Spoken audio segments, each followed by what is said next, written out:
మహబూబ్ నగర్ లో తల్లి కూతుళ్ల ఆత్మహత్య ఆశ్చర్యానికి గురి చేస్తుంది. వీధి కుక్కలు తమ ఆహారాన్ని ముట్టాయని, అలాంటి ఆహారం తీసుకున్నందున తమకు ఏదో జరుగుతుందన్న అనుమానంతో ఆ తల్లి కూతుర్ని చంపి తాను ఆత్మహత్యకు పాల్పడేలా చేసింది. వీధి కుక్కల నివారణ నియంత్రణ అనే అంశం దేశవ్యాప్తంగా చర్చనీయాంశంగా మారిన నేపథ్యంలో ఈ ఘటన మరింత హాట్ టాపిక్ గా మారింది. దీనిపై మరిన్ని వివరాలు మా ప్రతినిధి బసవరాజు అందిస్తారు.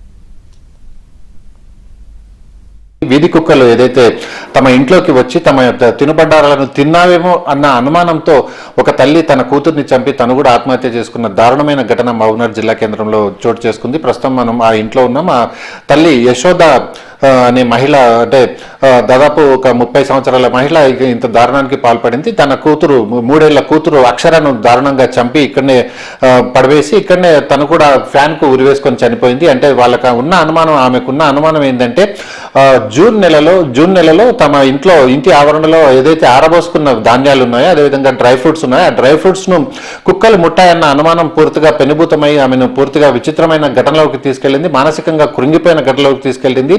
తర్వాత చాలా మంది చెప్పారు, తర్వాత కౌన్సిలింగ్ ఇప్పించారు.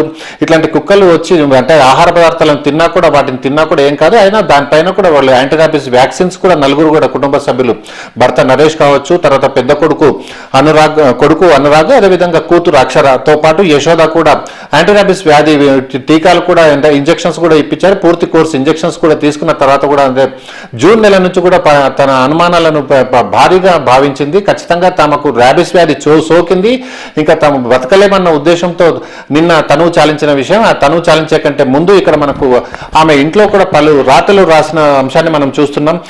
లక్కీని హాస్పిటల్లో చూయించు, వాడికి ర్యాబిస్ వ్యాధి ఉంది అని ఇక్కడ గోడలపైన రాసింది. అదేవిధంగా పలు సందర్భాల్లో కూడా ఇట్లాంటి రాతలే మనకు కనిపిస్తున్నాయి. ఇక్కడ మనకు ఈ బెడ్రూమ్ లో ఉన్న డోర్కు కూడా రాసింది, నా భర్తను కాపాడండి, ర్యాబిస్ ఉంది, వ్యాక్సిన్ కి తగ్గదు, చెట్టు మందును తినిపించండి, తర్వాత పత్యం కూడా చేయించండి అని కూడా ఇట్లాంటి రాతలు యశోద రాసిన నేపథ్యం మనం చూస్తున్నాం. అంటే అనుమానం ఎంతటి, అంటే సైన్స్ పరంగా ఎంత టెక్నాలజీ అభివృద్ధి చెందినా కూడా తనకున్న అనుమానాన్ని మాత్రం తీర్చలేకపోయింది. బయటకు వెళ్లే తలుపుల్లో కూడా రాసింది, ఇక్కడ కూడా మనం చూడవచ్చు, నా చివరి కోరిక ధారూర్లో చెట్టు మందు తాగు, లేట్ చేయకు అని తన భర్తకు ఇక్కడ రాసిన ఒక మ్యాటర్ కూడా మనకు కనిపిస్తుంది. అంటే ఎటువంటి పరిస్థితుల్లో కూడా యాంటీరాబిస్ వ్యాధికి వచ్చిన టీకాలు ఏమీ పనిచేయవు, చెట్ల మందులు మాత్రమే పనిచేస్తాయి, ఈ చెట్ల మందుల వల్లనే బాగుపడతాము అని చెప్పిన అంశాలను మనం చూస్తున్నాం. ఇక్కడ పాప ఫోటో చూస్తున్నాం. ఈ చిన్నారి పాపను చంపివేసి, అంటే దారుణంగా చంపేసి గొంతు నుమిలి చంపింది. తర్వాత తను కూడా చీరతో ఆత్మహత్య చేసుకున్న పరిస్థితి మనకు కనిపిస్తుంది. ఇక్కడ అత్త ఉంది, భర్త ఉన్నాడు. భర్త ఉద్యోగరీత్యా అంటే వారానికి 4 రోజులు బయట పనిచేయాల్సిన పరిస్థితి ఉంటుంది. అంటే ఎలక్ట్రిసిటీలోని 220 kV సబ్ స్టేషన్ లో 24 hours డ్యూటీలో ఆయన నిమగ్నమై ఉంటారు కనుక ఇక్కడ లేని పరిస్థితుల్లో, అంటే లేని సమయం చూసి ఇంత దారుణానికి కూడిగట్టింది. అదేవిధంగా ఏదైతే కుక్క విషయం ఉందో, కుక్క విషయంలో కూడా అత్త చాలా సందర్భాల్లో ఆమెకు ఎడ్యుకేట్ చేసింది. అంటే ఒక చదువుకోని మహిళ కూడా ఎంతో ఎడ్యుకేట్ చేసినా కూడా మార్పు రాలేదు.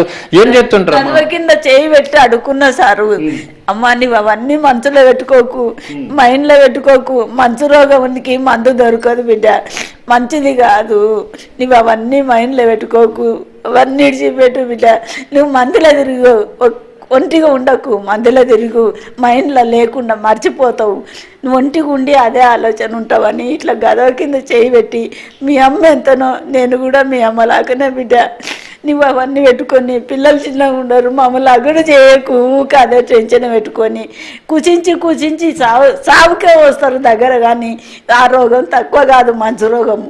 మస్తు జనాన్ని చూసిన నేను, మంచు రోగము తెగదు, ఎన్ని దవాఖానాలు చూపించినా తెగదు, నువ్వు ఆ మైండ్లోకి వెళ్ళి తీసేస్తే మంచిగా అవుతావు బిడ్డ అని చెప్పిన సారు. ఆ రోజు కుక్క ఏదైతే ఇంట్లోకి వచ్చిపోయినప్పుడు మీరున్నారామా? అందరం ఉన్నాడు. నా కొడుకు తిన్నాడు, నేను తిన్నా, నా మనవడు, నా మనవరాలు, నా కోడలు, 5 మంది ఉన్నాం సార్. మేము కుటుంబం మొత్తం తిన్నాం. మాకు కాలే, నా కొడుకుకు నాకు కాలే, వాళ్ళకి ఎందుకు అయ్యిందని మాకు బాధ, మాకు గాంధీ నీకెందుకు అవుతుంది అనే బాధ మస్తు చెప్పినాం సారు.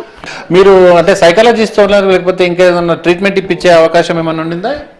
అవకాశం ఉందంటే ఒక 1-2 డేస్ తర్వాత అదే చేద్దామని చెప్పేసి అనుకున్నాను. కానీ మనకు ఆ టైం ముందు చేద్దామని దొరకలేదు. ప్లస్ ఆ అమ్మాయి కూడా మనకు 20 రోజుల దాకా మా ఇంట్లో నుంచి వాళ్ళ చుట్టాల దగ్గర ఉండడం అయింది. వచ్చిన 4-5 రోజుల తర్వాత నేను డ్యూటీకి పోయి రావడం అయింది. ఈ తర్వాత సోమవారం మంగళ అంటే నిన్న ఇవాళ చేద్దాము, ఒకసారి డాక్టర్ని కన్సల్ట్ అవుదాము అనే మూమెంట్లోనే నేను డ్యూటీ రిలీవ్ అయ్యి వచ్చే టైంలోనే ఈ విధంగా జరిగిపోయింది. మొత్తానికి ఈ కుక్కల విషయంలో దేశవ్యాప్తంగా చర్చనీయాంశమైన నేపథ్యంలో ఇట్లాంటి అంటే విస్తుపోయే వార్త రావడం చాలా అంటే దారుణమైన పరిస్థితిలో ఇట్లాంటి ఇద్దరిని చనిపోవడం మాత్రం విస్మయానికి గురి చేసిన పరిస్థితి కనిపిస్తుంది. విడజల్లి సంతోష్తో బస్వరాజ్, ఏబిఎన్ ఆంధ్రజ్యోతి, మహబూబ్ నగర్.